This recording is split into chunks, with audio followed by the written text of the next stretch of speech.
बीच में मत बोलो। मेरा एक चांटा पड़ गया तो तेरी 32 बाहर आ जाएगी। मेरा एक घूंसा पड़ गया तो पूरे 64 दांत टूटेंगे। भैया, 32 दांत बाहर आने की बात समझ आती है, लेकिन 64 दांत वाली बात गले नहीं उतरी। मुझे पहले से ही पता था तू बीच में अवश्य बोलेगा, इसलिए 32 इसके और 32 तेरे तो 64 हो गए। संवाद का संकेत स्पष्ट है। जो बीच में बोलेगा उसे दुष्परिणाम भुगतने पड़ेंगे। इसलिए ज्ञानियों का फरमान है, हे जिह्वा, तनिक संभल के चल और तमाश बिन मत बन। जिस वचन से दूसरों का दिल जले, मन में अप्रीति पैदा हो, ऐसा मत बोलो। जिस बात को सुनकर कोई क्रोधित हो जाए अथवा किसी का अहित होता हो, ऐसा भी मत बोलो। मार्ग पर चलते हुए यदि देखकर नहीं चलोगे तो कांटे कंकर भी चुभ सकते हैं, पैर खड्डे में भी पड़ सकता है और फ्रैक्चर भी हो सकता है। ऐसे ही जीभ भी संभल कर न चले तो दूसरों के मन और मान पर चोट भी लग सकती है। कटु शब्दों की चुभन से सामने वाले को घायल भी कर सकती है और संबंधों में फ्रैक्चर हो जाए तो वह डिप्रेशन की खाई में भी पटक सकती है। ख्याल रहे, जबान का स्वभाव है बेरोक टोक चलना। इसलिए मन के चरवाहे से कहना, जिह्वा की गाय को असभ्यता के जंगल में न ले जाकर शिष्टता की वाटिका में चराए। सभ्यता के तले ही अंग्रेजों का राज्य भारत में इतना दीर्घजीवी बन सका। मॉडर्न लोग शिष्टाचार की भाषा बोलने में तो आगे हैं, किंतु वह शिष्टता अपने सुसंस्कार रूपी प्राणों को खो चुकी है। दूसरों पर अपने विचारों का ढांचा थोपना अथवा दूसरों के विचारों को आरोपित करना भी बीच में बोलने के समान ही है, जिसे आज की भाषा में विचार हस्तक्षेप यानी थॉट इंटरफेरेंस कहते हैं।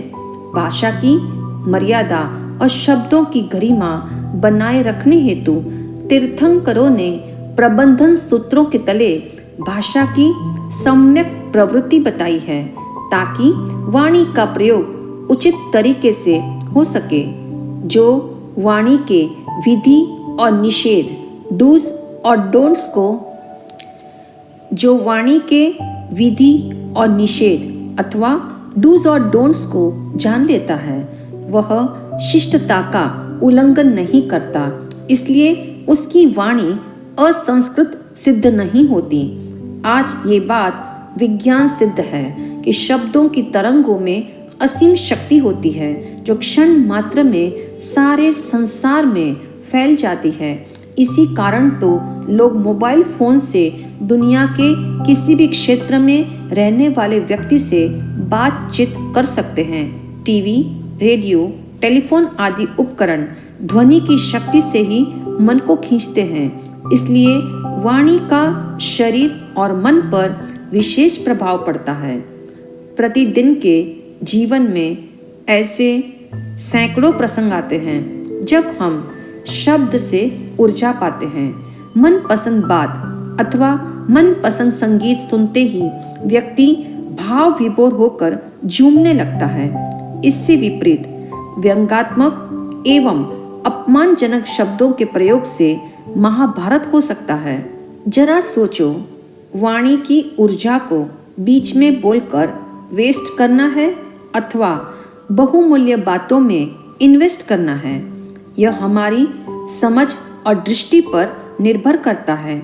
समझ से अभिप्राय है उसी जमीन पर खड़े होना जहां दूसरा व्यक्ति खड़ा है। यह दूसरे व्यक्ति के जूते पहनकर चलने जैसा है। दृष्टि का मतलब है सामने वाले के नजरिए से वास्तविकता को अनुभव करना। यह सच है कि कोई भी दूसरे व्यक्ति को पूरी तरह नहीं समझा सकता, न समझ सकता है, क्योंकि हम सच्चाई को तात्पर्य ढूंढने के सांचे में लगाते हैं। वस्तुतः सच्चाई के दृष्टिकोण को उभारना शब्दों के हाथ में है। इसलिए संवाद में हर शब्द का महत्व है।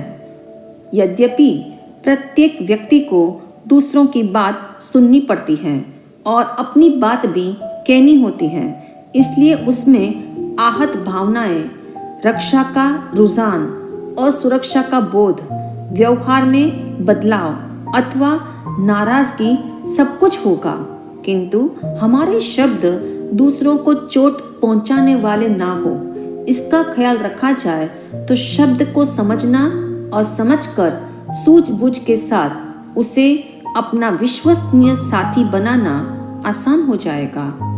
बीच में बोलना वाणी का अपथ्य है, इसलिए बिना सोचे शब्दों का उच्चारण या बिना विवेक के वाणी का प्रयोग जीवन के रास्ते पर बाधक बनने वाली चट्टान जैसा है। वह हमें भी गिराएगा और दूसरों को भी आगे नहीं बढ़ने देगा।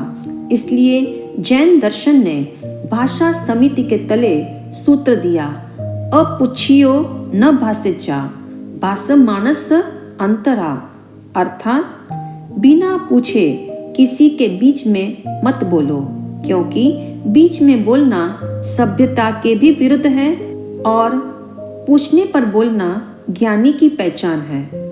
बोलते हुए वाणी के पथ्य अपथ्य का ध्यान रखा जाए तो बोलने वाले का कल्याण सुनिश्चित है। कदाचित अपथ्य वाणी के उच्चारण से सामने वाले को नुकसान न भी हो, किंतु बोलने वाला अपने नुकसान का रिजर्वेशन अवश्य करा लेता है।